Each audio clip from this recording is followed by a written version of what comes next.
1 ঘন্টা আগে বিউলির ডালটা আমি ভিজিয়ে রেখেছিলাম, আদা কাঁচা লঙ্কা দিয়ে বেটে নিলাম। বানাবো আমি রাধা বল্লভী। কড়াটা গরম হয়ে যাওয়ার পর একটু তেল দিয়ে আমি মিশ্রণটা দিয়ে এবার নাড়বো কড়াতে। তেল দিয়ে একটু গরম হয়ে যাবে, দিয়ে দেবো কালো জিরে আর হিং ফোড়ন। দেওয়ার পর ডাল বাটাটা দিয়ে দেবো। হিংটা যেই হয়ে যাবে তারপর ডাল বাটাটা দিয়ে দেবো। ডাল বাটাটা দেওয়ার সময় কড়াই একটু আটকে যাবে, ভয় পাবেন না, একটু আস্তে আস্তে নাড়বেন, হয়ে যাবে। আমার তো ননস্টিকের কড়া নেই, যাদের ননস্টিকের কড়া আছে তাদের খুব ভালো হবে। কি সুন্দর এইভাবে নাড়বেন, যেই দেখবেন একটু এরকম ডেলা ডেলা হয়ে আসছে তখন তুলে নেন। স্বাদ মতো নুন, স্বাদ মতো চিনি আমি দিয়ে দিলাম। পুরটা আমার রেডি। আর রাধা বল্লভীর সাথে একটু মিষ্টির দোকানের মতো একটু ডাল করব। ছোলার ডাল আমি একটু সেদ্ধ করে রেখেছিলাম, খোলা শুদ্ধ আলু কুচিয়ে সেদ্ধ করে রেখেছিলাম। এবার তেলে দিলাম মৌরি, তেজপাতা, শুকনো লঙ্কা।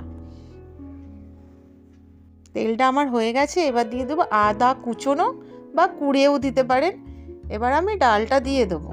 রবিবার যদি এইভাবে আপনারা ব্রেকফাস্ট করতে চান তাহলে তো খুব ভালোই হয়। সারা সপ্তাহে সবাই ব্যস্ত থাকে, করতেও পারে না, আর রবিবার দিন এইভাবে করবেন। এবার হলুদ দিলাম, নুন, চিনি স্বাদ মতন, এইভাবে করবেন, খুব ভালো লাগবে খেতে। আর রাধা বল্লভীর সাথে এই তরকারিটা খুব সুন্দর লাগে খেতে, পুরো মিষ্টির দোকানের মতন। ডালটা আমার হয়ে গেছে, ডালটা আমি এবার নামিয়ে নেব। ডালটা দেখুন কত সুন্দর হয়েছে, পুরো মিষ্টির দোকানের মতন না? এবার আমি রাধা বল্লভীটা আপনাদের দেখাবো।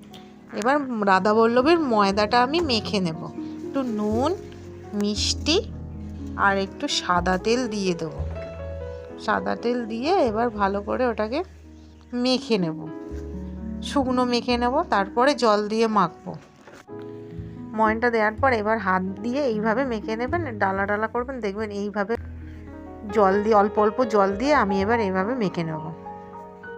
ময়দার ডোটা আমার হয়ে গেছে, দেখুন কি নরম হয়েছে। ময়দার লেচিগুলো আমার কাটা হয়ে গেছে, এবার আমি হাতে করে গোল গোল করে নেব, দিয়ে এবার পুর ভরবো একটা একটা করে। এবার আমি খোল করে এবার আমি পুরটা ভরে দেব।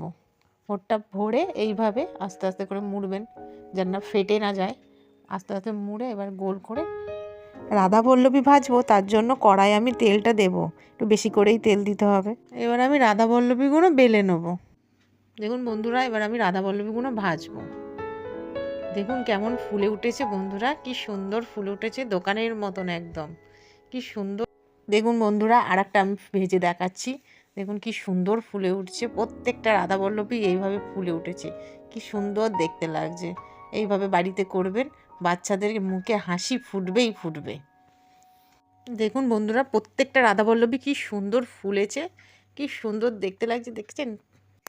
দেখুন প্রত্যেকটা রাধা বল্লভী কতটা সুন্দর ফুলে উঠেছে, পুরো দোকানের মতন।